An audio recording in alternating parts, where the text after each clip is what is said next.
लुधियाना के सुनील और उसकी बीवी रीटा एक अच्छे और संपन्न परिवार से ताल्लुक रखते थे।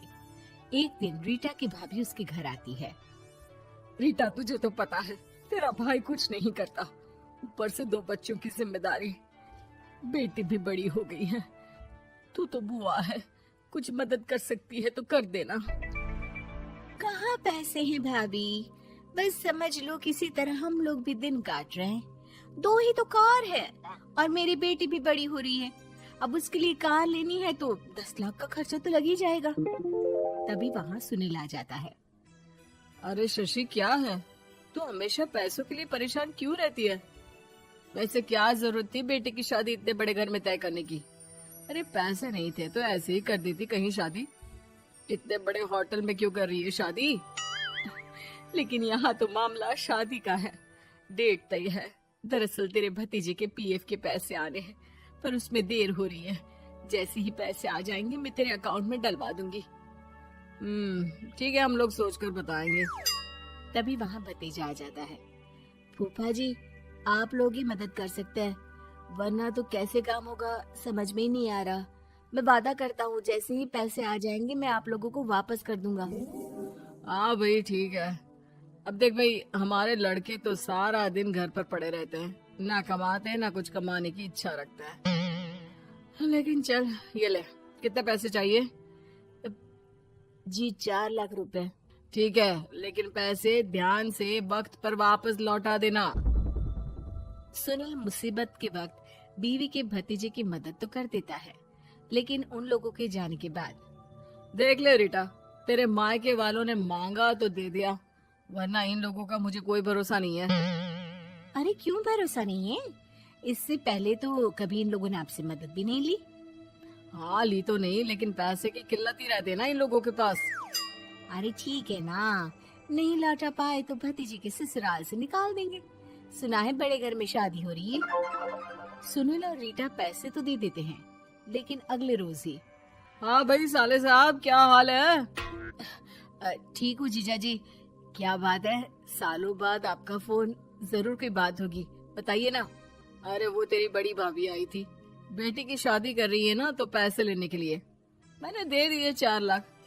सोचा भाई किसी गरीब की बेटी की शादी हो रही है, पुण्य मिल जाएगा। अच्छा किया जीजा जी, उनका बेटा बहुत मेहनती है, जल्द ही लौटा भी देगा। वहीं रीटा भी फोन करके हर किसी को पैसे देने की बात करती है। रीटा की भाभी शशि के पास उसके भाई का फोन आता है। तूने सुनील से पैसा लिया है क्या? नहीं भाई, सिर्फ बात की है, बोल तो रहा है कि दे देगा। वो लोग मदद करने वालों में से नहीं है, और मदद कर भी दे लेकिन समाज में गा गा कर हालत बुरी कर देते हैं। अब गाने दीजिए ना भाई, मैं क्या कर सकती हूँ, मेरे पास कोई ऑप्शन भी तो नहीं है। बेटी की अगले हफ्ते शादी जो है। शशि की बेटी की शादी हो जाती है, लेकिन शादी के 1 महीने बाद ही सुनील का फोन भतीजे के पास आता है। हाँ भाई, शादी तो हो गई हम लोगों की दुआ से। अब देख, ऐसा ही फायदा होता है पैसे वाले रिश्तेदार हो तो। तेरे वक्त पर हम कैसे खड़े हो गए थे, लेकिन अब पैसा लौटा दे भाई। जी, मैंने पीएफ के लिए अप्लाई कर दिया था, उसकी नोटिफिकेशंस मैं आपको भी भेज देता हूँ। मुझे लगता है 10 दिन में पैसे आ जाना चाहिए। जैसे ही पैसा आएगा मैं आपके अकाउंट में डाल दूंगा। और ना जी ना, कोई नोटिफिकेशन नहीं चाहिए, पैसा चाहिए, पैसा। ठीक है अंकल, बस 10 दिन का समय दे दीजिए। अभी हफ्ता भी पूरा नहीं होता कि भतीजे के पास उसके गांव के दूर के चाचा का फोन आता है। अरे बेटा, क्या बात है, सुनील के कोई पैसे ले रखे हैं तो दे क्यों नहीं देता? हाँ चाचा जी, बात तो हुई थी, 10 दिन का वक्त मांगा है, उम्मीद है हो ही जाएगा। अरे फोन कर रहा है, रोज बता रहा था कि बेटी की शादी में मदद की थी। अब क्या है ना, भले ही शादी 10 दिन रोक देते, लेकिन सुनील से मदद नहीं लेनी चाहिए थी। याद है ना, मधु की मदद करके कितना बदनाम कर दिया था उसने पूरे घर को सोसाइटी में। हाँ चाचा जी, मैं भी यही सोच रहा था कि उन लोगों से मदद नहीं लेनी चाहिए थी।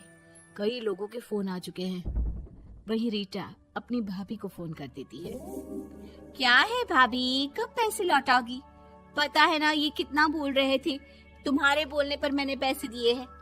भाभी अब तो आपके बेटे की कार बेच दो और हम लोगों के पैसे दे दो। अरे लेकिन रीटा, बात तो 3 महीने की हुई थी ना, अभी तो 2 महीने भी नहीं हुए पैसा लिए, थोड़ा तो सब्र करो।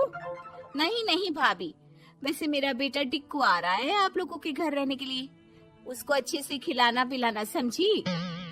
भाभी को समझ में नहीं आता कि वो क्या करे। वो बेटे से बात करती है।